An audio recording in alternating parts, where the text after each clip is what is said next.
I am getting a lot of requests during the pandemic time to speak about divorce, especially housewives. They are like, Gauri, we want a divorce, get us divorced. Every law student, you must pay attention to this, especially young lawyers. As a lawyer, we are obligated to make the marriage work and not just say, okay, fine, you want divorce, I'll get you a divorce. I'll give you an example here. I had a client once who would call me after every month and she would say, I want a divorce, I want a divorce. Why do you want a divorce? Because I'm bored in the marriage. And what is she doing out of the boredom? She's sleeping around the town with other men, or she is just dissatisfied in her life. And she comes from a well to do family. She is highly successful, highly ambitious, but just dissatisfied, discontent. But does her husband want divorce? No, the husband wants the marriage to work. The husband is aware of wife's adulterous nature. Now, in this, who has come to me, who has approached me? The faulting party. And the other innocent party does not want divorce. So, as a lawyer, what is the right way ahead? It is to counsel the person who has come to you for divorce, to tell them no, that this is not the right thing to do. Can just anybody get divorce? No. There are at least 9 grounds where a husband or a wife can seek divorce. And there are 4 additional grounds given only to women who can approach the court for divorce. My experience as a lawyer, I have found that divorce does not happen between two normal people. Either both of them are mad or one of them is definitely mad. One should always have personal boundaries. Personal boundary is zero cruelty, zero tolerance to lies and concealment or manipulation and mind games. Just don't play the game. A marriage is all about bringing everything on the table and your flaws, the good, bad, ugly on the table, and then you decide if you want to go ahead with this or not. And absolutely do not bend over your personal boundaries that you set in a marriage. No cruelty, no domestic violence, no mental cruelty, no financial cruelty, and complete honesty and loyalty. Now, there are some grounds which the law has recognized for divorce. Other than that, a party should always be discouraged from filing a divorce petition, because a healthy society is a society where marriages are healthy, and divorce is the last resort. To me कि गौरी हमारा divorce करा दे, गौरी हमें divorce चाहिए, या so and so in the family is having a problem when they read. So this is for all of you. So pay attention. So legally you can come to the court if either spouse is involved in an adulterous affair after marriage, after the solemnization of marriage. Um, so what does adultery mean? Adultery means proven sexual conduct. Now, adultery is something which you cannot prove. It happens in closed spaces, or it's a secret. This thing, adultery doesn't happen so openly. So, to find a direct evidence for that is very difficult. So, if you have a circumstantial evidence based on that, spending the night together, behind the knowledge of the spouse, and other things. So there are going to be conclusive circumstantial evidences such as regular phone calls, regular messages, exchange of nude videos, exchange of photographs, etc., etc. Or maybe a holiday trip. A lot of my clients come to me with videos, messages with sexual overtones and nudity and other things. So that is good enough evidence to establish that yes, something bad is happening here. So that's all about adultery. Now the second ground is cruelty. Cruelty can be mental, it can be physical, it can be financial, it can be emotional. So mental cruelty is, mind games, lies, deceit, half truths, or bullying, or these kind of little games. So is not to play the game that the aggressor is playing with you. Physical cruelty is like being beaten black and blue every now and then. Supposing sometimes what happens is, you know in a fit of rage, a wife may slap the husband. She may be driven to a point to indulge in violence. Remember, there is no excuse for violence. Violence is violence. Physical act of violence is violence. There is no excuse. But because it is a marriage, you have to understand whether it is a single such incident, or whether it is a continuing act of cruelty, or is this a minor incident which can be overlooked. Was the spouse equally, was there contribution of this spouse towards the main matrimonial fight? For example, let's say the wife finds out that the husband is having an affair, and she slaps the husband in a fit of rage. In ordinary circumstances, being violent towards your spouse is not condonable. But because it was a grave and sudden provocation, the wife slapped the husband. So, can the husband say that I want divorce because the wife slapped me? So, in this particular incident, the husband will not be granted divorce. So, I am just giving you a small example. Don't take it literally. So, physical violence can also mean you are neglecting your wife who is pregnant with your child. It can also mean neglect. You are not giving food to your wife and you are letting her suffer. So there are different forms of physical violence. Emotional cruelty, not supporting the emotional health of your spouse, always blaming them, giving them a guilt trip or something or the other. I mean, these are very, like, they sound very minor things, can affect the health of your spouse eventually. And so financial cruelty being you are making your spouse work day and night, and making use of their money, blowing it apart, and reckless rash behavior towards finances. Or it could also mean simple case of neglect, not maintaining your wife, and earning your money and not contributing to the welfare of the house or the spouse. And these days we all say that marriages are equal. So if both the spouse are working, both the spouse should also feel responsible towards the household duty. You purchase a house together, so the husband is paying off all the installments. Fair enough. But are you contributing to the household in your way, in some way? Maybe you are taking more than half the share of responsibility. So basically, it is like equitable share of responsibilities. There is something as verbal abuse, also verbal cruelty. What is verbal cruelty? Verbal cruelty would mean abusing your wife, husband all the time, using slangs which are basically unparliamentary language, or very unpalatable language that you're using towards your better half, your equal half.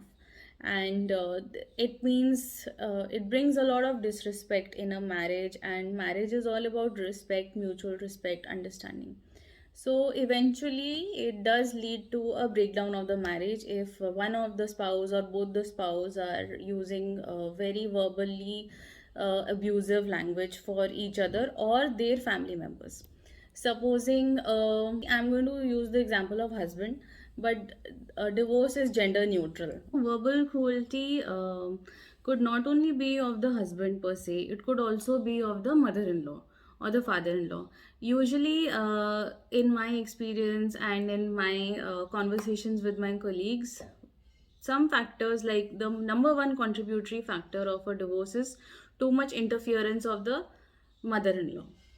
It could be the wife's mother or it could be the husband's mother. Now, one advice that my senior colleagues always tell me is the mother of the wife is always very interfering in a marriage. So, as a friendly advice, my senior colleagues always tell me that make sure the parents of the wife should, it's almost like you have given away your daughter. Now, daughter, you maintain your house and your family and your bond, And somewhere women have to be more emotionally assertive, independent, and they should be more mature to handle the relationship, the marriage, and build a house together. I have also seen a lot of girls also say that the father-in-law is very controlling. The husband doesn't take a stand. The father-in-law is very controlling. See, what parents in India don't realize is you have lived your life. At least now let your children live their life. You have to distance yourself from the nest of the new couple. And not just the family members, I think sometimes the friends are also very interfering, so those friends should also back off and give some space to the married couple. And I also say one thing which is very true, which is दूसरों की बीवी और दूसरों का husband हमेशा बहुत अच्छा लगता है, बहुत अंडरस्टैंडिंग लगता है, बहुत केयरिंग लगता है, बहुत हैंडसम लगता है. But what you end up doing is destroying your own marriage. Like such a big thing, you all lives around you are getting affected in some way or the other. So be mindful of your thoughts, your speech, your action, directly, indirectly. And nobody is so innocent. Law students, be aware. Whenever a client comes to you and gives you their sob story, take it with a pinch of salt, because no client will come to you and say uh, the truth. Only the wife and the husband in a marriage know exactly what is happening in a marriage. Nobody else. Nobody else. And even you would not know until 2 or 3 years have elapsed and your client starts blurting out the truth. So, as a personal rule, and I'm very strict about it, I always insist my client should give me everything in black and white. And it is your duty as a lawyer to establish that your client is being honest with you and you are fighting a fair game. As a personal rule, I do not encourage fake cases at all. And luckily, my clients, the women who have come to me, have been so self respecting, so independent. They have always said that no, regardless of whether we get what is our due, we will fight a honest and fair fight. So no fake cases, no fake allegation whatsoever. So I'm very proud of such women. They believe in something larger than a fight. Some of the clients who come to me are like, our husband is having an affair with so and so, and हमारे साथ नहीं रहा तो हम किसी और के साथ भी नहीं रहने देंगे, and मैं इसको नहीं छोड़ूंगी. So these are the kind of clients, you have to counsel them. You have to tell them that yes, something bad happened with you. This is not the end of life. Start your life afresh. And how do you start your life afresh? You start your life afresh by finding a job, by working, and letting go of the person who doesn't want to stay in the relationship. A lot of people who are having an adulterous affair always enter into another adulterous affair. So supposing this was the second marriage, it breaks off, that man or that woman will again indulge in the same thing with the third person. So somewhere there is a responsibility on both the spouses to let the family members or the people known or the colleagues know in a subtle way without attracting a suit of defamation upon themselves, to let the known people know that this was the exact cause of the breakdown of marriage, so that that reckless person doesn't go on a spree of destroying life of another new girl. What one more big thing that we have noticed in divorce cases is a sob story. So a man will always give a sob story to the new girl he is interested in, that oh, my wife is like this, I'm in a bad marriage, this and that. Exact same thing a woman would do with another man, that my husband is like this, he is always, I'm so unhappy, I have to do so much, this that, and people always fall for the sob story. So as a lawyer, you have to distance yourself from the sob story of the client. Always, always, always insist, see everything in black and white. When a simple case like transfer petition also comes to me, I make sure I go through all the documents of the trial court, which is my responsibility as an AOR to go through those documents.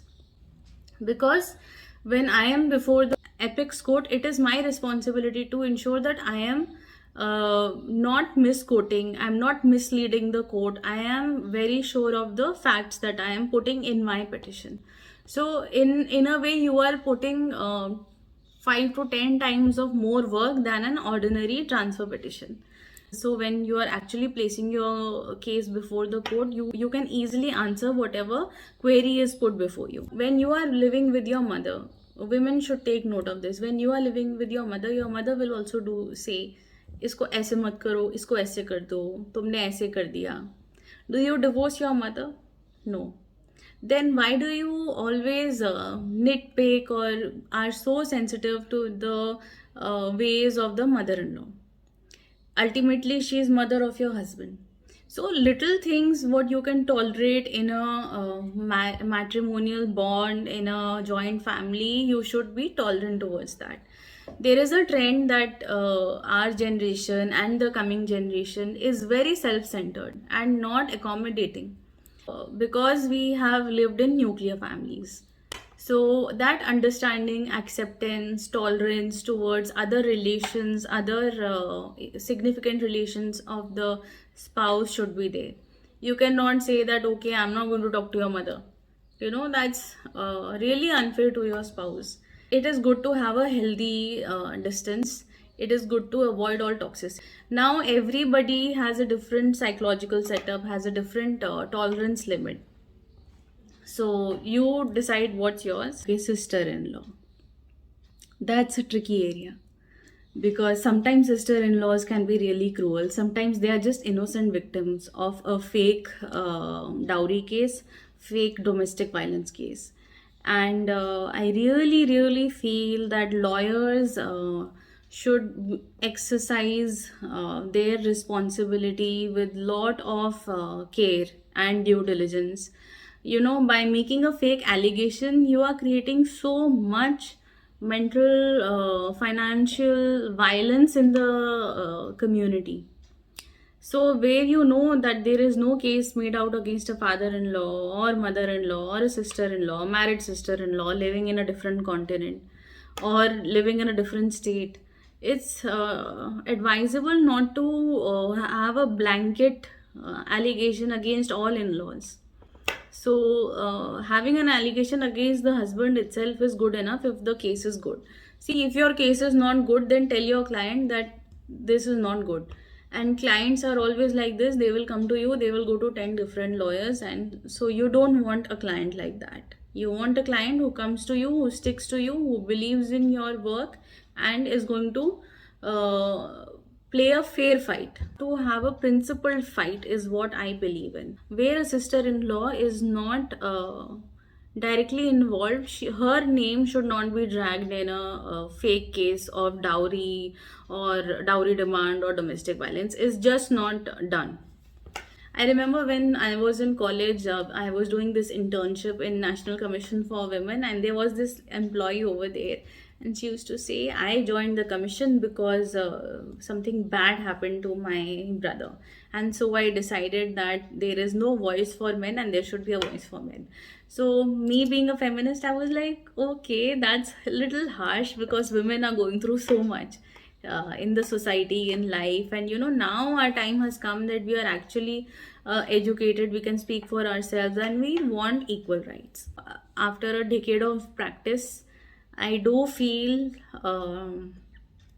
somewhere men and their family is being harassed, and it should be avoided. So it's not the responsibility of the client, it's the responsibility of the lawyer to fight a fair fight. Remember, we are officers of the court, and we are not supposed to make fake allegations and fight a false fight. Law is supposed to be fought on a fair footing, a principled fight. That's what I personally believe in. So, in the fourth ground of a divorce is desertion. Supposing your wife or your husband just walked out on you and never returned, but you are still married. So that is called desertion.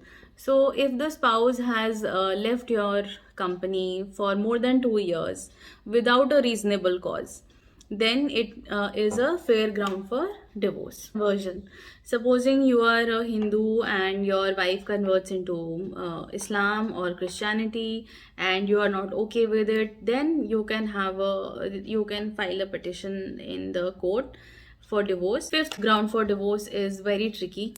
It's basically unsoundness of mind. Supposing you discover that your spouse has fits of unsound mind, or has a psychopathic disorder, mental disorder means psychopathic disorder, something like schizophrenia. A lot of people don't know what mental disorder is. There is no awareness on psychology, psychotic disorders. A lot of women I have seen, and a lot of men also, stick to the marriage because they are unable to diagnose the problem. They are unable to see the characteristics of their spouse, which could be, like violent, like aggressive, like bipolar or schizophrenic or hallucinations or delusions. Sometimes what happens is I have seen men who are married to schizophrenic women and they know that their spouse is diagnosed with schizophrenia.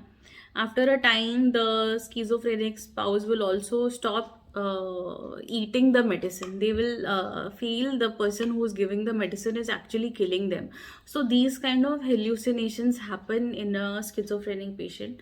Okay, I'm not a psychologist, and it's really not my domain to be talking about this, but I'm just trying to create awareness from a legal perspective. So I have seen this man who is married, who has kids, and who chooses to be married to a schizophrenic spouse. So this speaks so highly of him. He is focused on his career. He knows that this wife is his responsibility. He has not walked away from a bond, but it is absolutely your individual choice. If you feel that there is so much violence, you don't want to keep up with this, and there is no cure for this, you want a better life, it is absolutely okay to leave your spouse and not put up with his or her mental disorder and walk out. That's your personal choice. um, I've also seen women who have faced so much brutality from their schizophrenic husbands, but they still gave their marriage a fair chance. So, schizophrenia would mean aggressive behavior, extremely violent behavior, extremely irresponsible conduct. And personally, I feel pathological and sociological liars, that also you don't want to keep up with the narcissistic tendencies. So as a layman, you cannot diagnose, you cannot figure it out. It takes time, it takes understanding, but it's really your personal choice. What is your definition? How you want to, what are your boundaries in a relationship? So remember, your personal boundaries don't make sense. It's only the legal boundaries that make sense when you come to the court of law. The next ground for divorce is leprosy. Leprosy, which is communicable, like a highly virulent form of leprosy. Then you can choose to live with your spouse or not live with your spouse. And seventh ground of divorce is a communicable disease like STD or RTD. Remember, when there is intercourse, there can be any kind of normal, minor skin infection. That is not a ground for divorce. Something like AIDS or incurable STD or RTD, then that makes for a ground for divorce. I don't think this aspect has been really explored so much, but this is one of the grounds for divorce. Supposing your spouse decides to renounce the world and has nothing to do with the matrimonial life or the grihastha ashram, then that too is a ground for divorce, and you can apply for divorce. Another ground for divorce is when your spouse goes missing for 7 years, you haven't heard from them, you don't know about their whereabouts. That is as good as presumed death. That is also a ground for divorce. So these are the 9 grounds for divorce, which are legal grounds. Okay, adultery, cruelty, conversion, venereal disease, mental disorder, unsoundness of mind, desertion. By desertion would mean there is intention to leave the spouse. Animus descendendi is proved. Leprosy, venereal diseases, and presumed death. No communication from the spouse since 7 years. You are unaware of the whereabouts. They're available for both men and women. Now there is something as grounds which are exclusively applicable only to women. Those grounds are whether supposing the husband has a already living wife, the girl did not know at the time of marriage and she discovers later. So that is the second marriage is like nullity. That is an additional ground. For that, the wife can go for nullity of marriage, which would mean the marriage was void ab initio. So then she will not be a divorcee. She will not have a tag of divorce. Really doesn't really matter if there is a tag or not. It's so common these days, and I do support independence of spouses, of men and women, to not stick to a unhealthy toxic marriage. If you feel, you should then come out of a abusive marriage. When there is an exceptional ground of rape, bestiality, sodomy, supposing marital rape is not a recognized ground of divorce.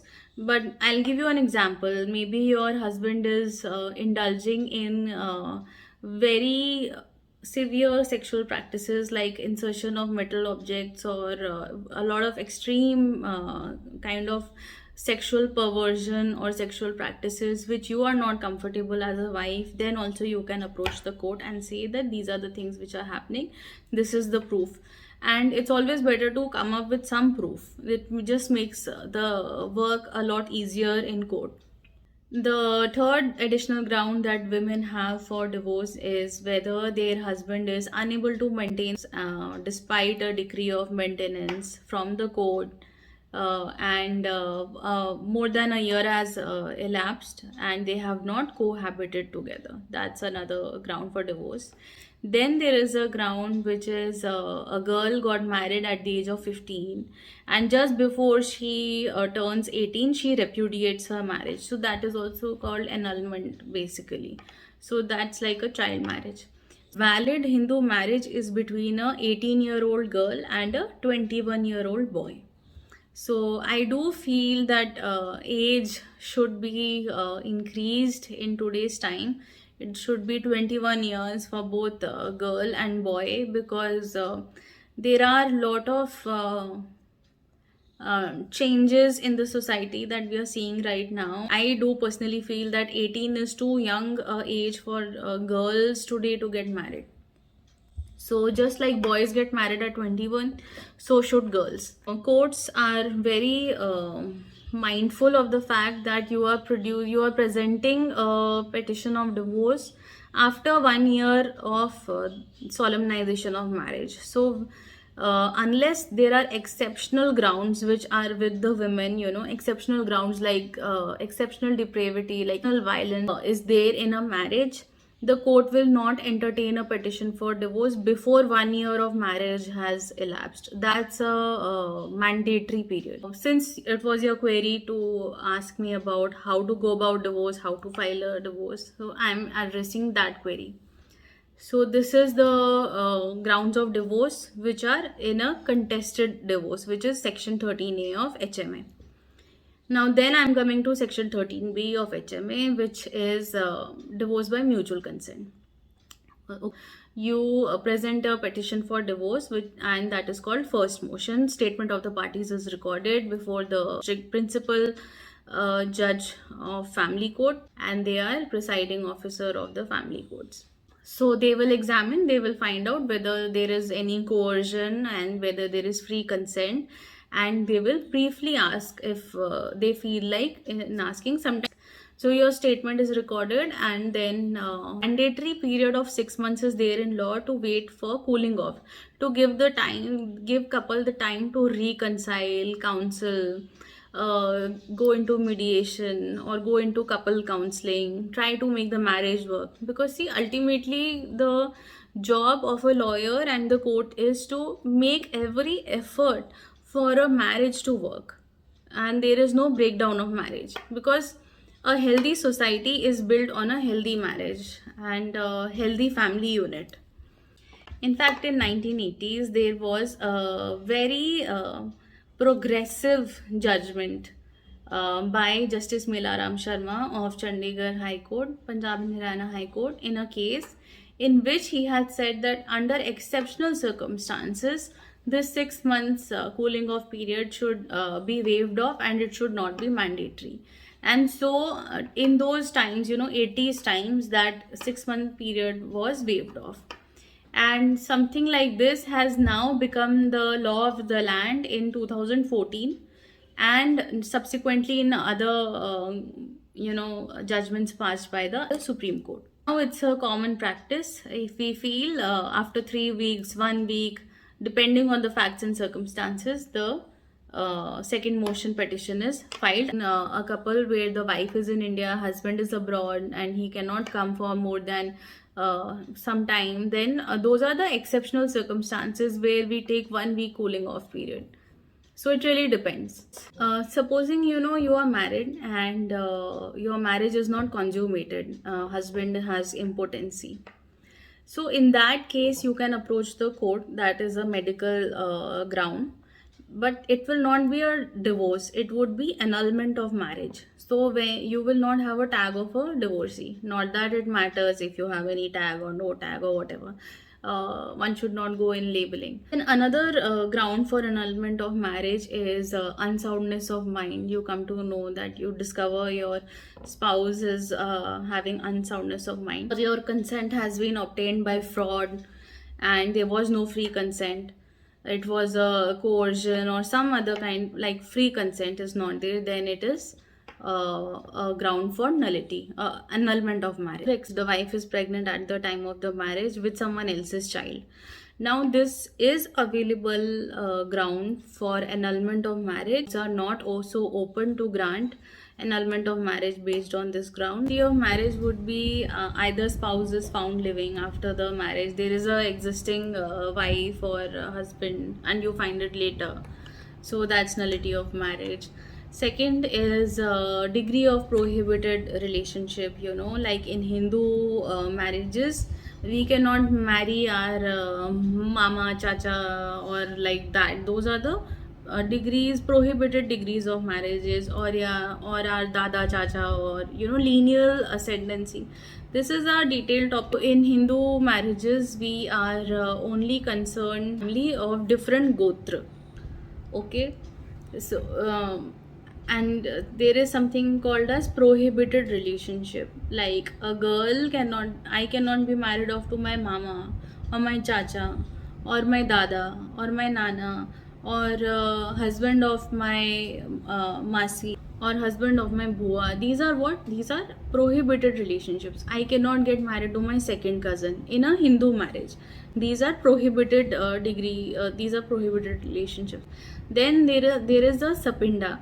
So sapinda is what? 5 degrees for a male lineal descent and 3 degrees for a descent. Supposing okay, for example, I have a cousin and he is something. I'll be able to explain this without a flow diagram, but I will still try. Now my great grandfather's real sister gets married to somebody and she has a great grandson. Can I the great granddaughter of my great grandfather get married to the son of the great grandmother who was real sister to my nana? Can I? Yes, because it is beyond the 3 degree prohibition of sapinda. But had it been my paternal grandfather, then could I have gotten married? No, because it is not beyond the 5 degree prohibition of lineal descent. This is very technical and a law student or a lawyer will understand all this better. So So this is a ground for marriage being void ab initio. So valid Hindu marriage, validity of a Hindu marriage is explained in section 5 of HMA, and you can always go and have a look in that. So I have actually covered section 5 of HMA of validity of marriage, prohibited degree, sapinda, valid consent, age of getting married 21, 18, having a living spouse, and mental disorder, consent, validity of consent, free consent.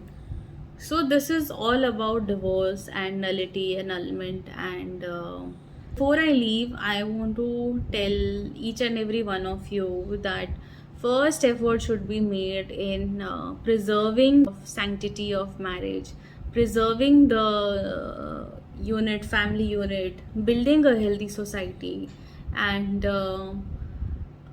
I also want to tell you that courts are not going to grant a decree of divorce if there is a normal wear and tear of marriage. Like, normal wear and tear is there in every marriage.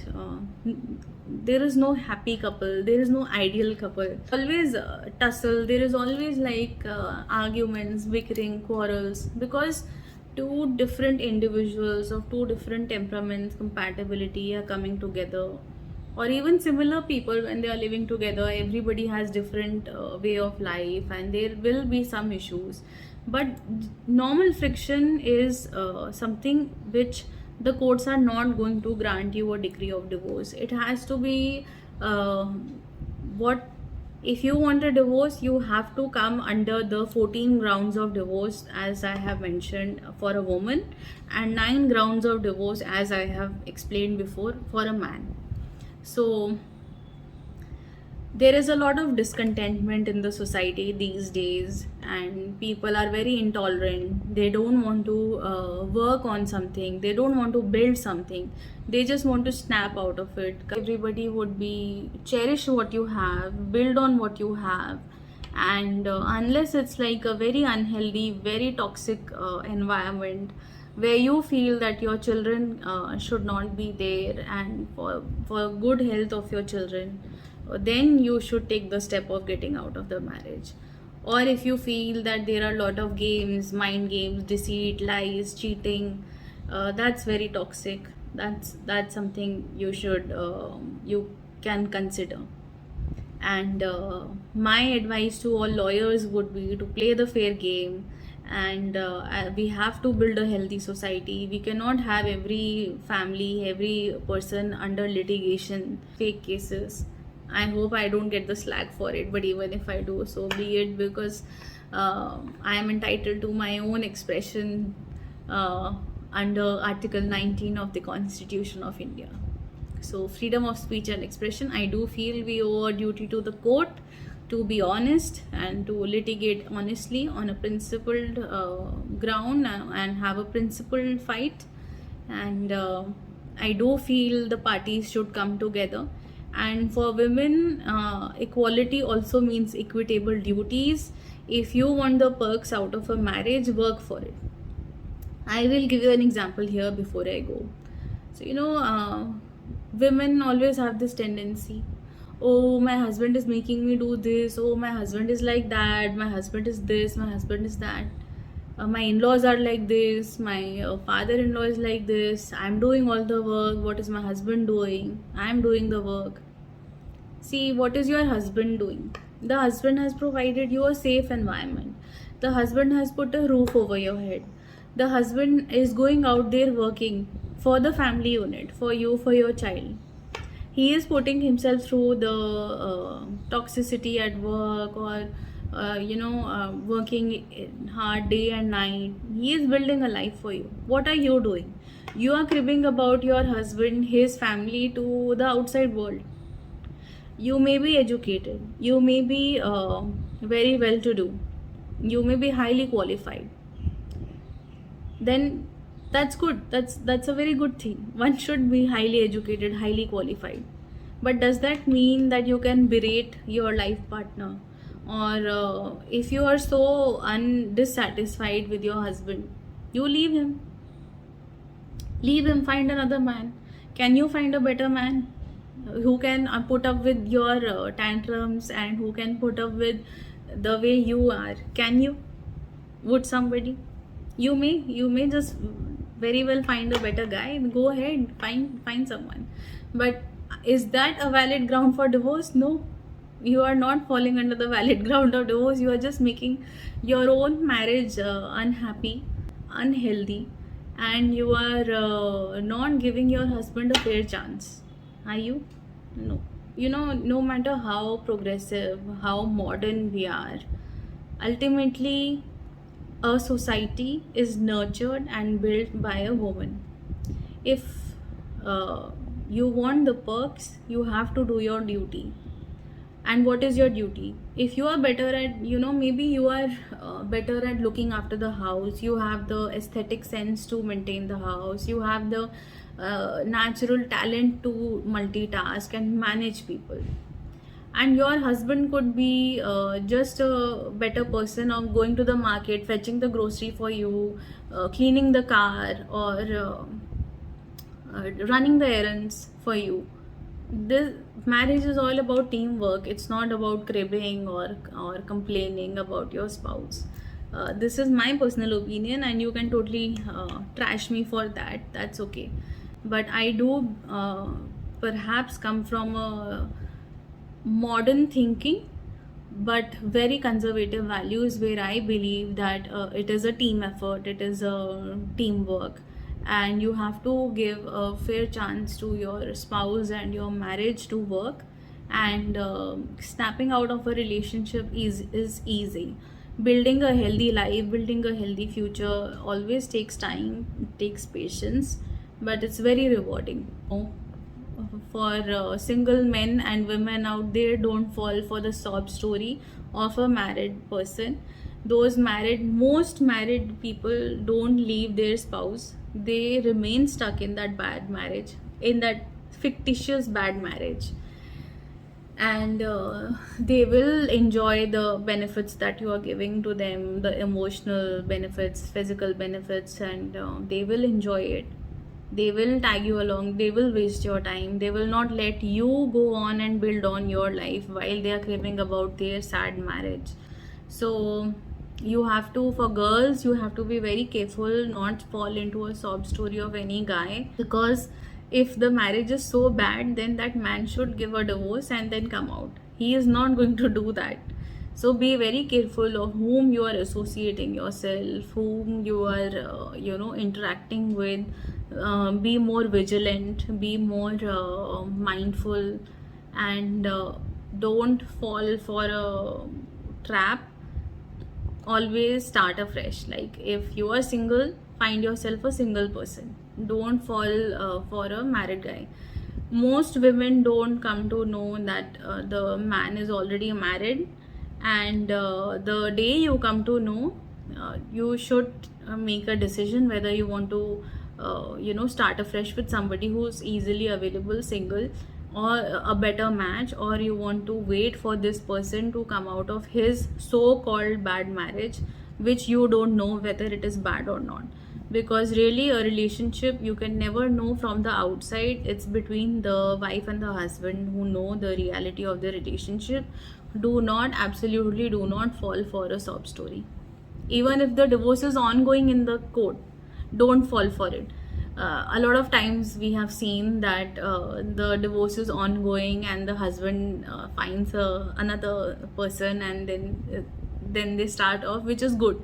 But those divorces take a long time to come through, sometimes 5 or 6 years.